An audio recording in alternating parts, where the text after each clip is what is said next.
Hello everyone, welcome to NFS channel অর্থাৎ needs for students.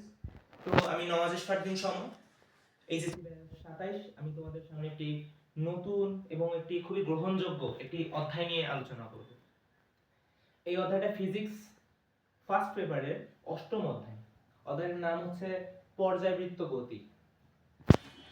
আচ্ছা, আমরা এই পর্যায়বৃত্ত গতি অধ্যায়টার বেশ কিছু টার্ম নিয়ে আলোচনা করব আজকে। প্রথমত একটি ক্লাস দিয়েই পুরো অধ্যায়টা কমপ্লিট করা কখনোই সম্ভব না, আমাদেরকে একটু টাইম দিতে হবে। তারপর আমরা আশা করতেছি 20-30 ভিডিওর মধ্যে এটা শেষ করে দিব ইনশাআল্লাহ।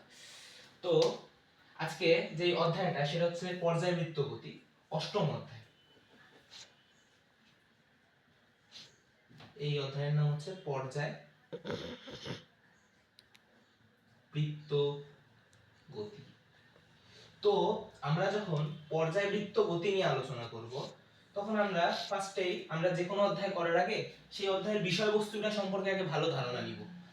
অনেকে হতে পারে অনেকে এই অধ্যায় ডাইরেক্ট জাম্প করে এসেছে, সে আগের অধ্যায়গুলো পড়েনি, এমন হতে পারে। তো এই অধ্যায় পড়ার আগে আমাকে ইন্টিগ্রেশন অর ডিফারেন্সিয়েশন, এই দুটোর মধ্যে ডিফারেন্সিয়েশন সম্পর্কে হালকা ধারণা রাখতে হবে, ডিফারেন্সিয়েশন করা জানতে হবে। তো ডিফারেন্সিয়েশন করা জানতে হবে, না জানলে এই অধ্যায়ের প্রথম কিছু টপিক না বোঝা খুবই কঠিন হয়ে থাকে। তো এই অধ্যায়ে আরো কিছু ধারণা আছে, কিছু বেসিক ধারণা আছে যেগুলো আমি এই ক্লাসে দিয়ে দিব। এই অধ্যায়টা এই যে শব্দ পরিচয়ে আমরা যাব। এই শব্দটা হচ্ছে গতি। এই গতি মানে কি? এই গতি মানে হচ্ছে মোশন। তো এখন প্রশ্ন, এই মোশন মানে কি? এই মোশন বা গতিটাকে আসলে কি বলে? এগুলোকে এরকম নাম কেন? গতি মানে তো কি স্পিড টাইম, মানে বোঝাই যাচ্ছে যে কোনো কিছু চলন্ত, এরকম জিনিস বোঝাচ্ছে গতি মানে, তাই না? তো গতি এখন একটা মানুষ ধরো এভাবে দৌড়চ্ছে, সে একটা গাছের নিচে দাঁড়াইছিল, এখান থেকে সে দৌড় মারছে, দৌড় মেরে সে একটা বাড়ির নিচে আসছে, মনে করো দৌড় মেরে এদিক দিয়ে বাড়ির এই বাড়িটার কাছে আসছে। এই ব্যক্তিটা এই বাড়িটার কাছে এসে দাঁড়াইছে, তো সেটা অবস্থানে পরিবর্তন করলো না? সে এই যে অবস্থানে যে পরিবর্তনটা করলো, এই যে অবস্থান পরিবর্তনের প্রক্রিয়াটা, এটাকেই বলা হয় গতি। তো গতি সে কি করছে? সরল রেখায় করছে। এই গতি কিন্তু অনেকগুলো প্রকারভেদ আছে। একটা সরলরৈখিক গতি। সরলরৈখিক গতিটা কি? সরল রেখা বরাবর যাবে, অর্থাৎ একটা লোক এখানে থাকলে রাস্তা সোজা আছে, সে সোজা চলে যাচ্ছে, এটা হচ্ছে সরলরৈখিক গতি। তো এগুলো নিয়ে বিস্তারিত আলোচনা আমরা আগের অধ্যায়ে মানে ক্লাস 9-10 এ পড়েছি। গতি নিয়ে, সরলরৈখিক গতির অনেক ধরনের ধারণা আমরা পাইছি, যেমন আদি বেগ, শেষ বেগ। কিন্তু আমরা সেটা কিন্তু আসলে সরলরৈখিক গতির ক্ষেত্রে সেই আলোচনাগুলো ছিল, সীমাবদ্ধ ছিল। তো গতি অনেকগুলা প্রকারভেদ আছে, যেমন সরল রৈখিক, তারপর আছে ঘূর্ণন, তারপর আছে পর্যায়বৃত্ত। তা আমরা না এই পর্যায়বৃত্ত গতিটা নিয়ে আলোচনা করব, যে একটা বস্তুর গতিকালটা মানে একটা বস্তু কিভাবে গেলে তার গতিটা পর্যায়বৃত্ত গতি হবে। তারপর আমরা কিছু জিনিস ধারণা রাখবো, যে সরলরৈখিকটা কি আর ঘূর্ণনটা কি, এই জিনিসটা আমরা একবার দেখে নিব। একটা বস্তু মনে করো বৃত্তাকার পথে, মনে করো এটা একটা বস্তু, এই বৃত্তাকার পথ দিয়ে এই বস্তুটা যে আবার এই বিন্দুটাকে অতিক্রম করতেছে। ধরো একটা মানুষ এই জিনিসটা দেখলো, যে একটা বস্তু, এই মানুষটা মনে করো তোমার কি বলে এটাকে, সাপেক্ষ। কি সাপেক্ষ? প্রসঙ্গ সাপেক্ষ বা প্রসঙ্গ কাঠামো। এই লোকটা দেখতেছে একটা বস্তু একটা বিন্দুকে নির্দিষ্ট সময় পর পর একই দিক থেকে অতিক্রম করতেছে, মানে এভাবে যাইতে আছে যাইতে আছে যাইতে আছে, একটা বিন্দুকে বারবার অতিক্রম করতেছে। তো এই মানুষটা যখন এটা দেখবে, তখন সে বুঝে যাবে যে এই যে ঘূর্ণনটা, এই যে সাথে ঘুরতেছে একটা বৃত্তাকার পথ দিয়ে, এই ঘোরাটাকে বলা হবে ঘূর্ণন গতি। তো ঘূর্ণন গতি সম্পর্কে আমরা আশা করি বুঝতে পারছি। তো এখন ঘূর্ণন গতি যেহেতু আমরা বুঝলাম, আমাদের এখন বুঝতে হচ্ছে সরলরৈখিক গতি। আমি বললাম সরলরৈখিক গতিটা কি, এটা একটা মনে করো রাস্তা, রাস্তা একটা মানুষ এই রাস্তাটাতে দৌড় মারতেছে, এই সোজা বরাবর দৌড় মারতেছে। এই যে সোজা বরাবর দৌড় মারাটা, এইটা হচ্ছে সরল রৈখিক গতি। তো আমরা দুইটা গতি বুঝে গেছি, এখন আমরা একটা গতি সম্পর্কে আলোচনা করব, পর্যায়বৃত্ত গতি। চলন গতি নামে একটা গতি আছে, ওইটা সম্পর্কেও জানা যায়, তো অতদূর না যায়। আমরা পর্যায়বৃত্ত গতিটা নিয়ে আলোচনা করব। আমাদের সকল আলোচনা পর্যায়বৃত্ত গতি, যতটুকু করলাম ততটুকু জাস্ট একটা ধারণা। এখন আমরা পর্যায়বৃত্ত মানে কি, পর্যায়বৃত্তি ধর্মের জন্য পর্যায়বৃত্ত হয়। পর্যায়বৃত্তি মানে পর্যায়বৃত্তি শব্দটা থেকে পর্যায়বৃত্ত এসেছে, বা পর্যায়ক্রম, এই দুইটা শব্দ থেকে না এই পর্যায়বৃত্তটা আসছে, তাই তো। তো এখন অনেক প্রশ্ন থাকে, ভাই এইটা যেহেতু এই দুইটা শব্দ যেহেতু এইখান থেকে আসছে, তাহলে ভাই এই দুইটা শব্দের অর্থ কি? পর্যায়বৃত্তি বা পর্যায়ক্রম এই দুটো শব্দের অর্থ হচ্ছে পরপর হওয়া। পরপর হওয়া মানে কোন একটা জিনিস পরপর যদি হয় তাহলে সেটাকে পর্যায়বৃত্ত গতি বলে। আমরা যে ঘূর্ণন গতি দেখলাম, কি দেখলাম, একটা বস্তু এদিক দিয়ে যাচ্ছে, আবার এই বেগটা মানে এই জিনিসটা অতিক্রম করছে, আবার যাচ্ছে, আবার এই জিনিসটা অতিক্রম করছে, আবার যাচ্ছে, আবার এই জিনিসটা অতিক্রম করতেছে। এখানে আমি অনেক সময় আমার দাগের ভেজাল হয়েছে, কিন্তু একই দাগ দিয়ে কিন্তু যাবে, যে এই বিন্দুটাকে অতিক্রম করবে। এই যে একই দিক থেকে যে অতিক্রম করতেছে, এই গতিটাই হচ্ছে পর্যায়বৃত্ত গতি। পর্যায়বৃত্ত গতি মানে পর পর করতেছে। আবার এটা কি ঘূর্ণন গতি, মানে একটি বিন্দুকে নির্দিষ্ট সময় পর পর একটা বিন্দুকে বারবার অতিক্রম করতেছে। এ যাচ্ছে যাচ্ছে যাচ্ছে যাচ্ছে, যাওয়ার পর এই বিন্দুটাকে অতিক্রম করলো, আবার সে যাওয়া শুরু করলো, আবার সে যাচ্ছে যাচ্ছে যাচ্ছে যাচ্ছে যাচ্ছে যাচ্ছে, আবার সেই বিন্দুটাকে অতিক্রম করলো। এই যে একই দিক থেকে অতিক্রম করতেছে, এই জিনিসটাই হচ্ছে পর্যায়বৃত্তি, বা পরপর হচ্ছে, পরপর একই ঘটনা ঘটতেছে, এই জিনিসটাই হচ্ছে পর্যায়বৃত্তি। তাহলে পর্যায়বৃত্তির সংজ্ঞাটা আমরা নোট করে নিতে পারি। পর্যায়বৃত্তি হচ্ছে একই ঘটনা বারবার হওয়া। আমি পর্যায়বৃত্ত গতিও কিন্তু অনেকটা ধারণা দিয়ে দিছি ওই সংজ্ঞাতে, এই জিনিসটাকে ঘূর্ণন গতির মাধ্যমে। তাহলে ঘূর্ণন গতি এক ধরনের পর্যায়বৃত্ত গতি আমরা বলতে পারি। তাহলে আমরা কি বলতে পারি, ঘূর্ণন গতি ইজ ইকুয়াল পর্যায়বৃত্ত গতি। এই জিনিসটা আমরা এখন বলতে পারি, খুব সহজে এই জিনিসটা বলতে পারি, ঘূর্ণন গতি হচ্ছে এক ধরনের পর্যায়বৃত্ত গতি। ওকে, তো এখন আমাদের বলতে হবে, ভাই আমি তো এই পর্যায়ক্রমটা জানলাম, এইটার কি কোনো প্রকারভেদ আছে ভাই? হ্যাঁ, তুমি ঠিক বলেছো, এটা অর্থ পরপর, ঠিক আছে, কিন্তু এর দুইটা প্রকারভেদ আছে। এই প্রকারভেদগুলো তোমরা লিখে নিতে পারো। প্রথমটা হচ্ছে কালিক পর্যায়ক্রম। কি পর্যায়ক্রম? কালিক পর্যায়ক্রম। পর্যায়ক্রম। আরেকটা আছে কালিক পর্যায়ক্রম, আরেকটা আছে স্থানিক। স্থানিক পর্যায়ক্রম, স্থানিক পর্যায়ক্রম আছে। এখন স্থানিক পর্যায়ক্রম আর কালিক পর্যায়ক্রম, এটার মধ্যে একটা ভেজাল আছে, যে স্থানিক কি আর কালিক কি, দুইটাই তো ভাই পরপর ঘটে। স্থানিক কি কালিক কি? কালিক মানে তুমি একটা টাইমের একটা অ্যাডজাস্টমেন্ট দেখতেছো না, টাইম হবে, মানে একটা টাইম কাজ করতেছে। টাইম কিভাবে কাজ করতেছে, মানে একটা নির্দিষ্ট সময় পর পর ঘটতেছে। এটা মানে যদি ধরো তুমি পরপর হওয়া, এটা মানে কি পরপর হওয়া, এটা মানে পরপর হওয়া না। তো কালিক মানে কি কাল। তাহলে এটা যদি আমরা যদি এমনি যদি দেখি জিনিসটা, কাল পরপর হওয়া, এটা তো একটা বেসিক তো নলেজ আসতেছে আমাদের মধ্যে, যে কাল পরপর হওয়া মানে সময় পরপর হওয়া। তাহলে কোনো ঘটনা যদি সময় পরপর ঘটে, তাহলে সেটাকে আমরা বলতে পারি কি কালিক পর্যায়ক্রম। কিভাবে ঘটে, এটা ঘড়ি তুমি যদি নাও, ধরো এটা 12টা, এই সেকেন্ডের কাঁটাটা, এটা ধরো এখানে তো অনেক ধরনের পয়েন্ট থাকে ঘড়ি, তো এই কাঁটাটা না এই দিক দিয়ে ঘুরে আবার এইদিকে আবার একটি বিন্দু, মনে করো এই বিন্দুটা আবার অতিক্রম করে সেকেন্ডের কাঁটাটা। এই যে একটা একটা গতিপথ সে ঘুরলো, ঘুরে আবার একটি বিন্দুকে অতিক্রম করলো, ঘুরলো ঘুরে আবার একটি বিন্দুকে অতিক্রম করলো। এই যে ঘুরে একটি নির্দিষ্ট বিন্দুকে অতিক্রম করা, এটা পর পর মানে একটা নির্দিষ্ট সময় পর পর ঘটা, এটাই কালিক পর্যায়ক্রম।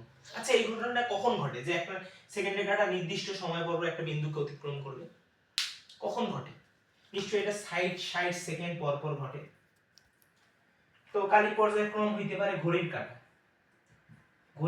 ঘড়ির সেকেন্ডের কাঁটা আমরা লিখতে পারি। উদাহরণস্বরূপ ঘড়ির সেকেন্ডের কাঁটা, এটা কত ঘন্টা পর পর ঘটে? 60 সেকেন্ড পর পর এই কাজটা ঘটে। আর ঘড়ির যদি ঘন্টার কাঁটা তুমি ধরো, ঘন্টার কাঁটা কত ঘন্টা পর পর ঘন্টার কাঁটা একটা অতিক্রম করে? একটা ঘন্টার কাঁটা একটা বিন্দুকে কতক্ষণ পর অতিক্রম করে? 12 ঘন্টা পর পর। কিভাবে ভাই? এখানে 12টা আসে না, এটা ঘন্টার কাঁটা। কি করবে?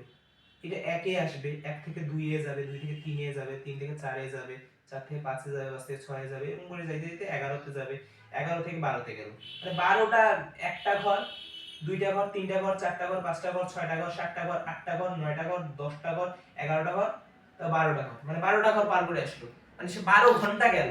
একটা বিন্দুকে অতিক্রম করার জন্য তাকে 12টা ঘন্টার ঘর চাইতে হলো। তাহলে সে 12 ঘন্টা পর পর তার কালিক পর্যায়ক্রমটা ঘটলো। ওকে, এখন স্থানিক পর্যায়ক্রম খুব ইজি। স্থান পরপর, একটা নির্দিষ্ট স্থান পরপর যদি পর্যায়ক্রম কখনো সংঘটিত হয় তাহলে সেটা স্থানিক পর্যায়ক্রম। স্থানিক পর্যায়ক্রম কিভাবে ঘটে? এটা তুমি জামার যদি বোতাম তুমি ইন্ডিকেট করো, মনে করো এটা জামার বোতামের যে ইয়াটা থেকে, অংশটা থেকে, এখানে একটা বোতাম থাকে, এখানে একটা বোতাম থাকে, এখানে একটা বোতাম থাকে, এখানে একটা বোতাম থাকে, এখানে একটা বোতাম থাকে, এখানে একটা বোতাম থাকে, একটা দুইটা তিনটা চারটা পাঁচটা ছয়টা, ছয়টা বোতামের না আমরা ডিসটেন্সটা সমান মনে করব। ছয়টা বোতামের ডিসটেন্সটা সমান মনে করব। তো ছয়টা বোতামের ডিসটেন্স যদি সমান হয়, ছয়টা বোতামের যে এই যে কোয়ান্টিটিটা, ডিসটেন্সের যে কোয়ান্টিটিটা, এইটা এটাও যদি ডি হয়, এটাও যদি ডি হয়, এটাও যদি ডি হয়, এটাও যদি ডি হয়, এখন নির্দিষ্ট স্থান পর পর একটার পর একটা বোতাম আছে। এই যে একটার পর একটা বোতাম পর পর আছে, নির্দিষ্ট স্থান নিয়ে আছে, তাই এটাকে বলা হয় স্থানিক পর্যায়ক্রম। এটাই। তাহলে স্থানিক পর্যায়ক্রমকে আমরা কি বলবো? স্থান পর পর হওয়া। ওকে, একটা আমরা ইম্পর্টেন্ট টপিক বুঝে গেছি। তো এই জিনিসগুলো আমরা বুঝলাম। তো আমাদের না মূল আলোচনাটা এই কালিক পর্যায়ক্রম নিয়ে। এই কালিক পর্যায়ক্রম মানে কাল পর পর যে ঘটনাগুলা ঘটবে, এইটার উপর ভিত্তি করে কিন্তু আমাদের ফেজগুলা। তো এই কালিক পর্যায়ক্রমটা থেকেই এই পর্যায়বৃত্ত গতির কথা আমরা বলতে পারি। কিভাবে? নির্দিষ্ট কাল পর পর একটা যদি ঘটনা ঘটে, সেটা কোনো একটা গতি, তো নির্দিষ্ট সময় পর পর ঘটনাটা এমন একটা ঘটনা ঘটবে যেন ওই গতিটার নাম পর্যায়বৃত্ত গতি হবে। বৃত্ত শব্দটা আছে, অর্থাৎ গতিটা বারবার ঘটবে। এই গতিটা বারবার ঘটবে, পরপর ঘটবে। পরপর ঘটবে কোন ইয়াতে, কোন বেসে? কালিক পর্যায়ক্রমে। মানে নির্দিষ্ট সময় পর পর জিনিসটা ঘটবে। তো এখন এই গতিটা, এইখান থেকে আমরা পর্যায়বৃত্ত গতি নিয়ে কথা বলতে পারি।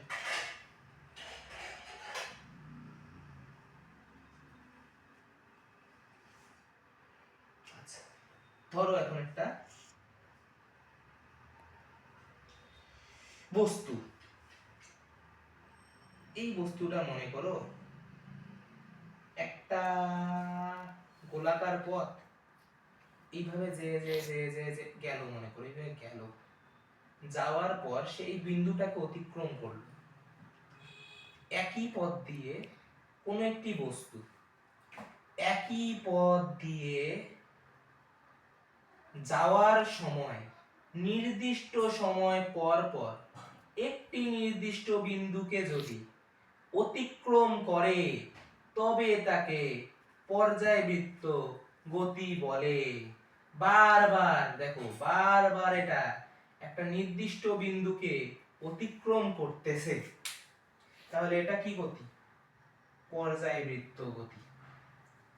কারণ অনেকে বলতে পারে ভাই তাহলে দোলনার গতিটাকে কি পর্যায়বৃত্ত গতি বলতে পারি? সরল দোলকের গতিটাকে কি পর্যায়বৃত্ত গতি বলতে পারি? সরি, বলতে পারি ওটাকে পর্যায়বৃত্ত গতি।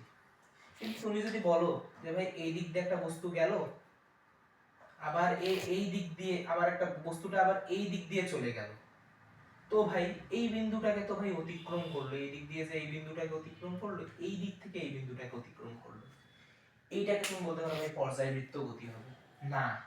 এইটা পর্যায়বৃত্ত গতি হবে না, এটা গতির নাম হচ্ছে স্পন্দন গতি। মানে পর্যায়কালের একবার, পর্যায়কালের প্রথমে একদিকে যায়, পর্যায়কালের অর্ধেক সময় বিপরীত দিকে যায়, এটা স্পন্দন গতি। কিন্তু ভাই এখন যে আমি বললাম এটা পর্যায়বৃত্ত গতি হতে পারে, তাহলে কিভাবে হবে? আমাদের পর্যায়বৃত্ত গতির সংজ্ঞাটাকে আমরা লিখে নেব। পর্যায়বৃত্ত গতির সংজ্ঞা: কোন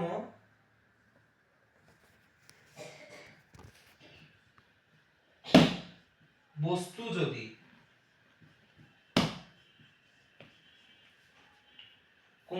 যদি কি করে, কোন বস্তু যদি পর্যায়কালে একটি বিন্দুকে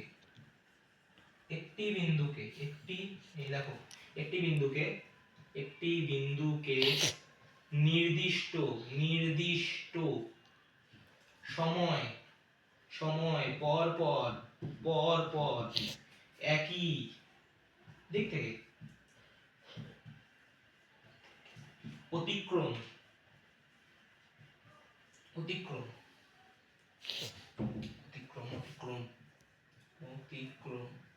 একই দিক থেকে অতিক্রম করে, তবে তার গতিকে পর্যায়বৃত্ত গতি বলে। যদি কোনো বস্তু পর্যায়কালে একটি বিন্দুটাকে নির্দিষ্ট সময় পর পর একই দিক থেকে অতিক্রম করে, তবে তার গতিকে পর্যায়বৃত্ত গতি বলে। তাহলে এইখানে ভাই উনি একই দিক থেকে কি অতিক্রম করলো না, বিপরীত দিক থেকে একটা বিন্দু অতিক্রম করলো, এটা কেন পর্যায়বৃত্ত গতি হবে? Good question. কিভাবে হবে দেখি আমরা। এটা হবে, কিন্তু কিভাবে হবে? অনেক বলে ভাই এই দিক দিয়ে গেছে, এই দিক দিয়ে আসছে, আসার পর তো ভাই আবার তো এই দিক দিয়েই গেছে, তো ভাই এই একই দিক থেকেই তো অতিক্রম করলো, এই দিক দিয়ে গেল মানে এই দিক দিয়ে গেল, আবার সে পুনরায় এখানে দোল খাওয়ার পর আবার এই দিক দিয়ে আসলো। মানে আরেকবার বুঝাই। একজন বলল, এটা মনে করো সাম্যাবস্থা, এটা মনে করো এটা সরল দোলক। তো একজন বলল যে ভাই এই দোলকটা এই দিক দিয়ে গেল, যাওয়ার পর তো ভাই আবার এই দিকে আসলো, আসার পর তো ভাই এটা আবার যাবে, দোলনা দিলে কিন্তু এইরকম করে যায়, আবার আসে, আবার কিন্তু সেটা যায়। তো বলবে যে ভাই এই দিক দিয়ে যাওয়ার পরে এইখানে এসে আবার আসার পর তো আবার একই দিকে গেল, তো এই বিন্দুটাকে তো সে এইখানে একবার এক দিক থেকে অতিক্রম করছে, এইখানে আবার এক দিক থেকে অতিক্রম করছে। তো এই যে এক দিক থেকে অতিক্রম করছে, তো ভাই এই গতিটা কি পর্যায়বৃত্ত গতি বলা যায় না? You are right, this is called পর্যায়বৃত্ত গতি। একই বিন্দু থেকে অতিক্রম করছে, এই জিনিসটা আমরা ভুলে যাব যে সে বিপরীত দিক থেকে আসছে, কোন একটা ঘটনার কারণে সে আবার এই বিন্দুতে ফিরে আসছে, ফিরে এসে আবার একই দিক থেকে অতিক্রম করছে, তো এটা পর্যায়বৃত্ত গতি। আচ্ছা ধরো যদি এইখান থেকে না শুরু করে, মনে করো এইখান থেকে দোল খাচ্ছে, এই দিক দিয়ে বস্তুটা গেল, তারপর আবার এইখানে এসে আবার এই দিক দিয়ে গেল, তো এই বিন্দুটাকে তো অতিক্রম করলো। এই দিক দিয়ে যাওয়ার পর মনে করো এই বিন্দুটাকে আমরা কনস্ট্যান্ট ধরলাম যে এই বিন্দুটাকে অতিক্রম তাকে করতে হবে। আমি আরেকবার বলতেছি, এই বিন্দুটাকে মনে করো কনস্ট্যান্ট ধরলাম যে তাকে এই বিন্দুটা অতিক্রম করতে হবে। তো সে কি করলো, প্রথমে এই দিক দিয়ে এইখান থেকে যাত্রা শুরু করলো, কিন্তু এই বিন্দুটা মনে করো অতিক্রম করলো, করার পর সে ফিরে আসলো কোনোভাবে ফিরে আসার পর সে তো আবার এই বিন্দুটাকে অতিক্রম করতেছে, তো এই বিন্দুটারও তো আবার পর্যায়বৃত্ত গতি মেনে চলতেছে, এই বিন্দুটাকে তো সে একই দিক থেকেই অতিক্রম করতেছে, সে বিপরীত দিক থেকে আসছে, সেটা ভ্যারি করে না, কিন্তু সেটা একই দিক থেকে অতিক্রম করতেছে। তাহলে এই গতিটাকে বলা হয় স্পন্দন গতি, ফিরে এই গতিটাকেই বলা হয় পর্যায়বৃত্ত গতি। কিন্তু ভাই এই বৃত্তাকার গতিটাকে কি আমি পর্যায়বৃত্ত গতি বলতে পারবো? এই ঘূর্ণন গতিটাকে এটাকে বলতে পারবো না। তাহলে আমি একটা জিনিস এখন এখান থেকে ফ্রেশলি বলতে পারবো, আমরা একটা ডিসিশন এখান থেকে বলতে পারবো, ডিসিশনটা কি? তো ডিসিশনটা আসতে পারে এরকম: সকল পর্যায়বৃত্ত গতি সমান নয় স্পন্দন গতি, এগুলা নোটে রাখো, স্পন্দন। কিন্তু সকল স্পন্দন গতি ইজ ইকুয়াল পর্যায়বৃত্ত।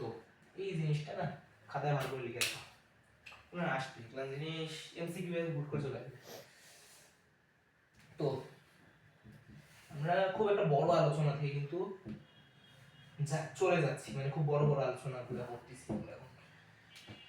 তো এখন আমি স্পন্দন গতির সংজ্ঞাও পেয়ে গেলাম, কিন্তু যে কোনো বস্তু পর্যায়কালের অর্ধেক সময় একদিকে আবার পর্যায়কালের অর্ধেক সময় বিপরীত দিক থেকে একটি বিন্দুকে যদি অতিক্রম করে তবে তার গতিকে বলা হবে স্পন্দন গতি।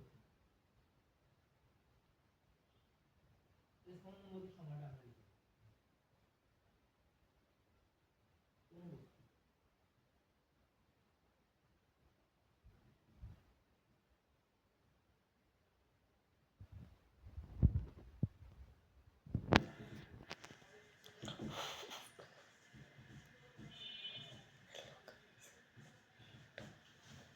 একটি বস্তু কেন, সরি, ডি বিন্দুকে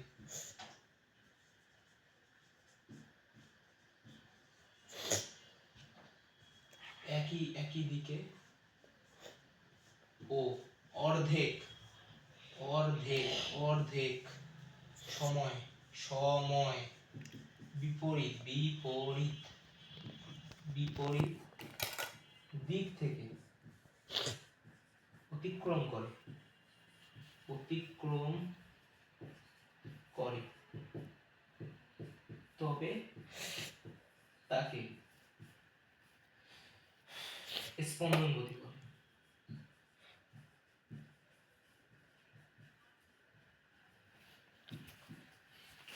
ওকে, তো স্পন্দন গতিটা আমরা বুঝে গেছি। এখন স্পন্দন গতিটা আমরা বুঝে গেছি, আগে আমি একটা চিত্র দিয়ে প্রকাশ করছিলাম, তো তোমরা চিত্রটা জাস্ট একটু এঁকে নিবা, আগে যে চিত্রটা স্টেপ রিক্যাপলি আর্ট করে নিবা। এখন আমি বলবো স্পন্দন গতির একটা গতি আছে, স্পন্দন গতি আর একটা গতি আছে। স্পন্দন গতির প্রকার ভেদ এটা হচ্ছে সরল ছন্দিত স্পন্দন গতি। ভাই আপনি এতক্ষণ স্পন্দন গতি বললেন, এখন ভাই সরল ছন্দিত স্পন্দন গতি চলে আসলো। ইয়েস, আসলো, সরল ছন্দিত স্পন্দন গতি আসলো। এটাকে ইংরেজিতে বলে কি জানো? Simple harmonic motion. Simple harmonic motion বলে এটা। তো সিম্পল হারমোনিক মোশন এটাকে শর্টলি একটা নাম বলে, এটা কিন্তু বলে এসএইচএম বলে এই গতিটাকে। এই গতিটা নিয়ে না অনেক আলোচনা। এই গতিটা কিন্তু স্প্রিং এর গতি, দেখছো না তোমরা স্প্রিং এর গতি? স্প্রিং এর গতিটা কিন্তু এই গতির শামিল। তো এই গতি হওয়ার শর্ত কি? একটা যদি দোলনা আমি দেই, এই দোলনাটা কি এই গতি হয়ে যাবে? এই দোলনাটা কি এই গতি হয়ে যাবে? হ্যাঁ, এই দোলনার যদি গতিপথটা সরলরৈখিক কখনো হয়, এই দোলনার গতিপথটা যদি কখনো সরলরৈখিক হয়, সরল রেখা বরাবর হয়, তখন আমি এই গতিটাকে সরল ছন্দিত স্পন্দন গতি বলতে পারবো। কিন্তু যদি না হয় তাহলে এটা বলা সম্ভব না। তো অনেকে বলবে ভাই কি করবো এখন, ভাই আমি কিভাবে বুঝবো এটা সরল ছন্দিত স্পন্দন গতি কিনা? বুঝতে হবে না, তুমি দেখবা যে সরলরৈখিক গতি কিনা। এখন বলবে ভাই আর কোন কি, এটা হইলে হয়ে গেল, এটা হইলেই কি হয়ে গেল? না না না, এটা হইল না। আরেকটা শর্ত আছে, শর্ত 2। শর্তগুলা লিখি আগে। এক শর্তগুলো আছে, লিখে নাও। সরল রৈখিক হতে হবে। 2 নাম্বার শর্ত লিখে নাও, a সমানুপাতিক -x। ভাই কি বললেন, মাথা তো মগজের উপর দিয়ে গেল। তোমরা স্প্রিং দেখছো? স্প্রিং এর গতিটা আমি যেহেতু বলছি যে সরল স্পন্দন গতির অন্যতম প্রকারভেদ সরলরৈখিক গতি, সরল ছন্দিত স্পন্দন গতি অর্থাৎ এসএইচএম। স্প্রিং এর গতিটা যেহেতু এরকম ভাই, স্প্রিং ও তো ভাই তাহলে এই সূত্র মেনে চলবে। হ্যাঁ আমি বুঝলাম যে একটা স্প্রিং ধরো এই অবস্থায় আছে, এরকম স্প্রিং মনে করে এরকম, স্প্রিং মনে করে এই সরলরৈখিক অবস্থায় আছে, একটা বস্তু ঝুলায়। তো ভাই এটা তো সরলরৈখিক বুঝলাম, কিন্তু ভাই স্প্রিং এর গতি কি এই জিনিসটা মেনে চলে? স্প্রিং এর গতি কি এই জিনিসটা মেনে চলে? গুড কোশ্চেন, এটা মেনে চলে কিনা আমরা এখন দেখব। দুই ভাবে দেখব, আগে চিত্র আর্ট করে দেখতে পারি আর আবার একবার সূত্র করে দেখতে পারি। তার আগে সূত্রটা দেখব, সূত্রটা আগে দেখব। f সমান -kx, এটা আমরা জানি। তো f সমান তুমি ml, আচ্ছা এটা কি সম্পর্কিত, এই জিনিসটা কি সম্পর্কিত? আমরা স্প্রিং এর বল, এটা ক্লাস 10 এই পড়ছি। এই সূত্রটা আমরা সবাই চিনি, এই সূত্রটা আমরা সবাই চিনি। তো এই সূত্রটা থেকে ওটা আমরা আনতে পারবো, হয়তো আনতে পারবো, চেষ্টা করব। f সমান আমরা কি জানি, ma, আর এখানে -kx। সুন্দর কথা। আচ্ছা একটা তোমরা জিনিস জানো, m আর k এই দুটোর মান কনস্ট্যান্ট থাকে, এই দুটোর মান কনস্ট্যান্ট থাকে। সো আমি যদি কখনো সমানুপাতিক চিহ্ন ইউজ করি, এই চিহ্নটা ইউজ করি, কনস্ট্যান্ট গুলো আছে না, উঠায় দেওয়া যাবে, উঠায় দেয়া যায়। তুমি সমানুপাতিক চিহ্ন যখন ব্যবহার করবে, এই চিহ্নটা যখন ব্যবহার করবে, তখন কি করবে জানো, কনস্ট্যান্ট উঠায় দিবা। কনস্ট্যান্ট যেগুলো থাকবে এই কনস্ট্যান্ট গুলা উঠায় দিবা। কি করবা, উঠায় দিবা। তো সমানুপাতিক চিহ্ন ব্যবহার করার জন্য আমি কনস্ট্যান্ট উঠাই দিব বলছি। তো আমি আগে লিখি a সমান, এই m টাকে এই পাশে নিয়ে যাব, -km x। আমি বলছি ভাই কনস্ট্যান্ট উঠাই দিতে, আমি কিন্তু এই চিহ্নটা উঠাই দিতে পারবো না, আমি জাস্ট কনস্ট্যান্ট উঠাই দিতে পারবো। আমার কনস্ট্যান্ট k আর m, এই দুটো আমার কনস্ট্যান্ট। এটা কিন্তু কনস্ট্যান্ট না, a আর x কিন্তু সব সময় পরিবর্তন হইতে পারে, কিন্তু এই দুটোর মান কিন্তু সব সময় সমান থাকবে, k আর m এর মান। তো k আর m টা আমি কনস্ট্যান্ট, যেহেতু আমাকে উঠাই দেওয়ার কথা বলছে এই জানতা, আমি উঠাই দিলাম। ওয়াও, তো মাইনাসটা তো এর সামনে চলে আসবে, আসলো। এখন আরেকটা শর্ত আমি বলছিলাম, সমানুপাতিক চিহ্ন বসবে, কনস্ট্যান্ট উঠিয়ে দিলে আমি সমানুপাতিক চিহ্নটা খুব সুন্দরভাবে বসাই দিতে পারবো। বসাই দিলাম।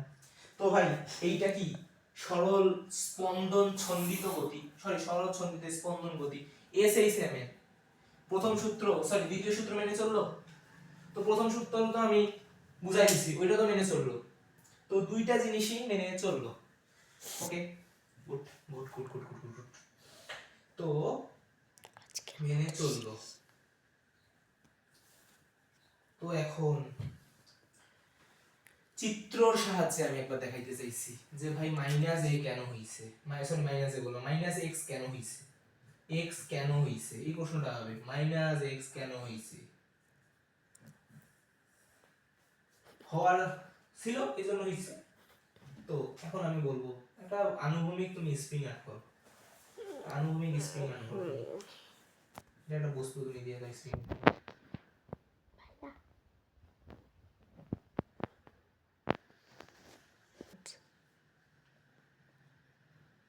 তো দেখো আমি এই চিত্রটা অঙ্কন করলাম, আমি আরো একটা চিত্র এখানে অঙ্কন করব। হইল না এই জিনিসটা হইল না, যদিও না আরেকবার অঙ্কন করি।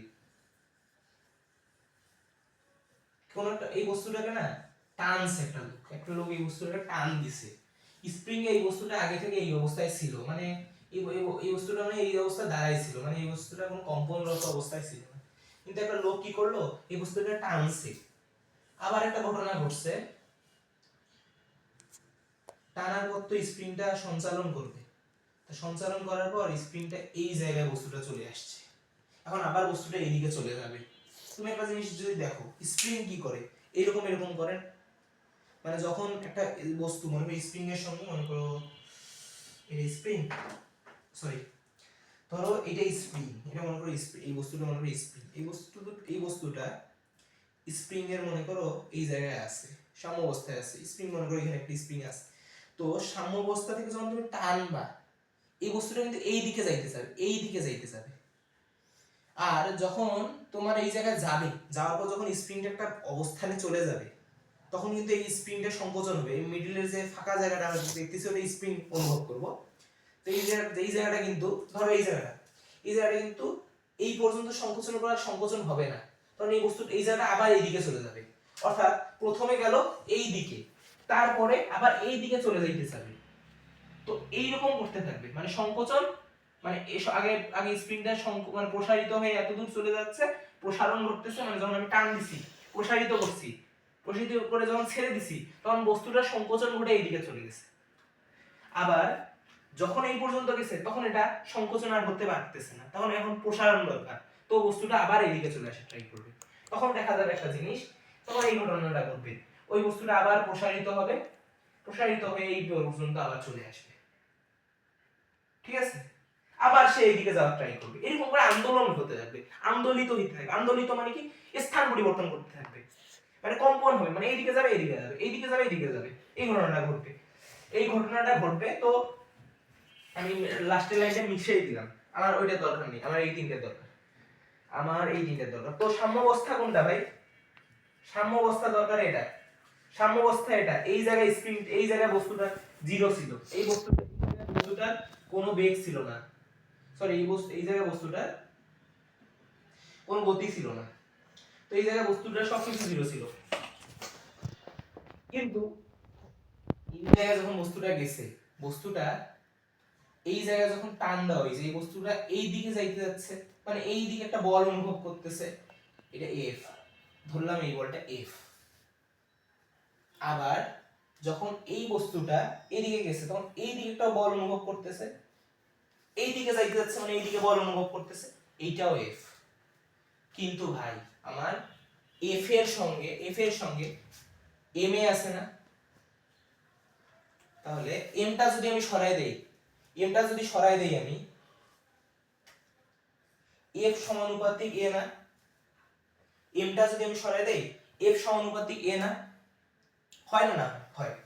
তো এফ সমানুপাতিক যদি এ এটা হইতে পারে, তাহলে এই জায়গায় এফ এর পরিবর্তন হইলে এ এরও পরিবর্তন হবে, তো আমি এইখানে এফ এর জায়গায় এ লিখবো, তো এইখানেও তো একই জিনিস, এইখানেও এ লিখবো,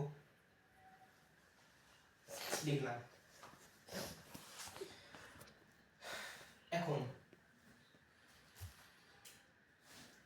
এখন একটা জিনিস দেখি আমি, এই যে বস্তুটা এখান থেকে পরিবর্তনটা ঘটলো, এই বস্তুটার, তো এই বস্তুটা এই পর্যন্ত পরিবর্তনটা ঘটলো, এটা ex দূরত্ব অতিক্রম করলো না এইখান থেকে এই পর্যন্ত,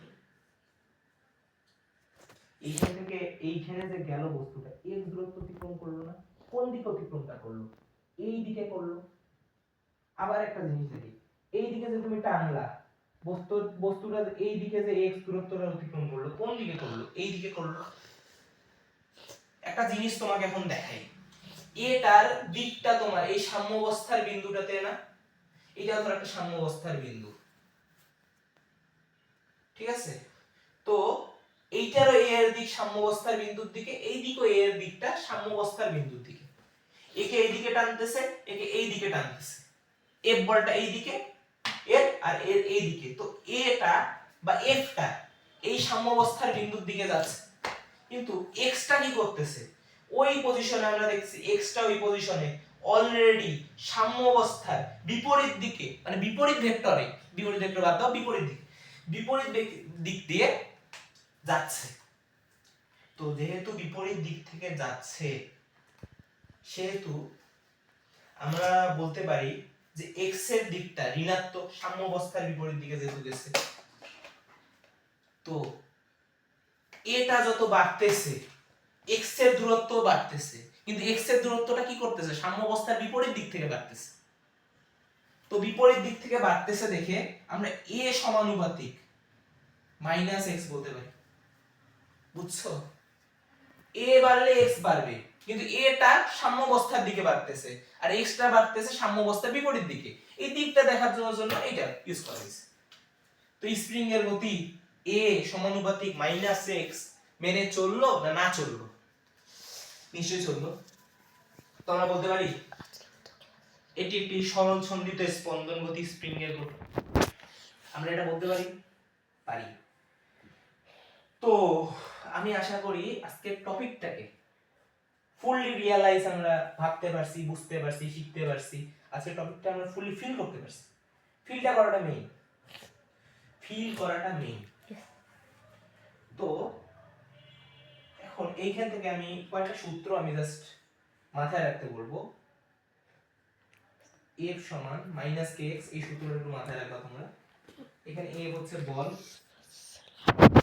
আর এটা k হচ্ছে স্প্রিং ধ্রুবক, আর x টা হচ্ছে দূরত্ব। এখানে পড়া আমরা পরে ক্লাস করবো, এখানে পড়া যদি থাকে পরে অনেক ক্লাস আমরা এই পড়াগুলো ভাবো, কিন্তু এটা আমাদের জন্য একটা ভালো। এফ হচ্ছে এফ এর এক কিন্তু নিউটন, আর স্প্রিং এর উপরে এক হচ্ছে নিউটন মিটার ইনভার্স 2 মনে হয় এটা। হ্যাঁ newton inverse metre, newton metre inverse 2। আর দূরত্বের একক তোমরা জানো মিটার। আরেকটা সূত্র তোমরা জানবা, দেখো স্প্রিং এর বিভব শক্তি ইপি, স্প্রিং এর বিভব শক্তি হচ্ছে হাফ কে এক্স স্কয়ার। এই দুইটা সূত্র না ফিউচারে লাগবে, ফিউচারের ক্লাসগুলোতে লাগবে। তো এই ফিউচারে এই ক্লাসগুলোতে লাগার জন্য আমি এগুলা এখনই দিয়ে দিচ্ছি। এখন আরো একটা জিনিস জানো, কৌণিক বেগ সমান 2 পাই বা টি, এই জিনিসটা একটু জেনে রাখো। একটা জিনিস জানতে হবে, কৌণিক বেগ সমান 2 পাই এফ। এখন এটা কিভাবে আসবে আমরা জানি না ভাই। 1 বাই টি সমান, 1 বাই টি সমান আমি বলতে পারি না এফ, এফ বলতে পারি না। তো এইখান থেকে এই সূত্রটা, এটা কম্পাঙ্ক, তোমরা জানো কম্পাঙ্কের একক হচ্ছে হার্টজ, এটা কম্পাঙ্ক বলে, কম্পাঙ্ক, কম্পাঙ্ক। এটা পাই, এটা হচ্ছে কি, এটা কি, এটা কি, এটা কি, এটা কি, এটা কি পর্যায়কাল, পর্যায়কাল বা দোলনকাল বলে এটাকে। এটাকে বলা হচ্ছে, এটাকে বলে কৌণিক বেগ। এখন অনেকে বলে কৌণিক বেগটা কি, ভাই কৌণিক বেগ পড়ে, কৌণিক বেগ আপাতত না জানলেও হবে। কৌণিক বেগটা পরের ক্লাসে জন্য স্কিপ করলাম, এই ক্লাসে কৌণিক বেগ নিয়ে আলোচনা না করি। তো এই সূত্রগুলো একটু মেইনটেইন করতে হবে। আর একটা বিশেষ খরচন্দিত স্পন্দন গতির সংজ্ঞাটা আমরা সূত্র দেখেই লিখবো, মানে অতটা আমরা এটাতে সূত্র ছাড়া কোনো ইয়া দিব না, আমরা ওইভাবে মুখস্থ করবো না, পুঁথিগত বিদ্যা আমরা নিব না, আমরা এইভাবে আমরা সূত্র থেকে এটা বানাবো। কোন কণার, কোন কণার গতি যদি, কোন কণার গতি যদি স্পন্দনরত হয়, স্পন্দন হয়, স্পন্দন হয় কিন্তু স্পন্দনরত হয়, সরল রৈখিক হয়, সরল রৈখিক, সরল রৈখিক হয় ও উৎপন্ন ত্বরণ, উৎপন্ন ত্বরণ, উৎপন্ন ত্বরণ লিখিও না, উৎপন্ন ত্বরণ লিখিও না, তোমরা লেখো কার্যকর ত্বরণ ও কার্যকর, কার্যকর, কার্যকর ত্বরণ যদি, কার্যকর ত্বরণ যদি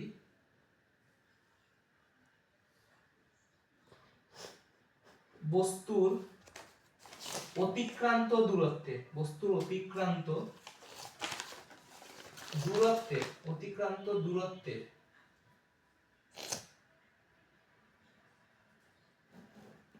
বিপরীত দিক থেকে, বিপরীত মানে, বিপরীত মানে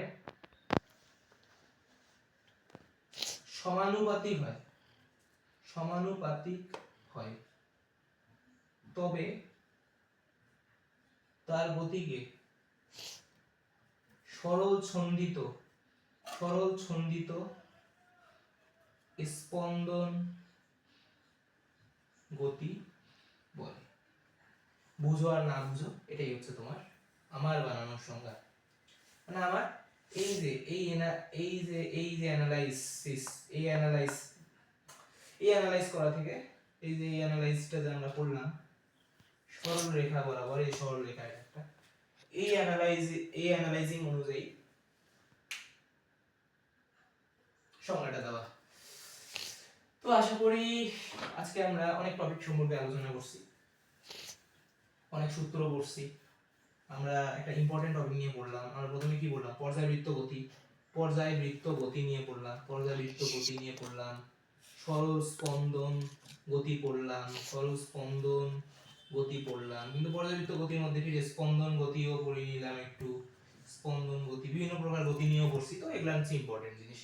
তো তারপর থেকে এখান থেকে আমরা এই তিনটা জিনিস পড়ছি, 1 2 3 নিয়ে আমরা আলোচনা করছি, করছি কি করছি। তো আমরা নেক্সট ক্লাসে কিছু সূত্র পড়াইছি, সূত্রগুলো কিন্তু লাগবে। তো নেক্সট ক্লাসে আমরা স্প্রিং গতিটা নিয়ে বা স্প্রিং গতির কিছু সমীকরণ সন্ধিতে স্পন্দন গতির কিছু সমীকরণ নিয়ে আলোচনা করব। ততদিন ভালো থাকো, সুস্থ থাকো, আল্লাহ হাফেজ।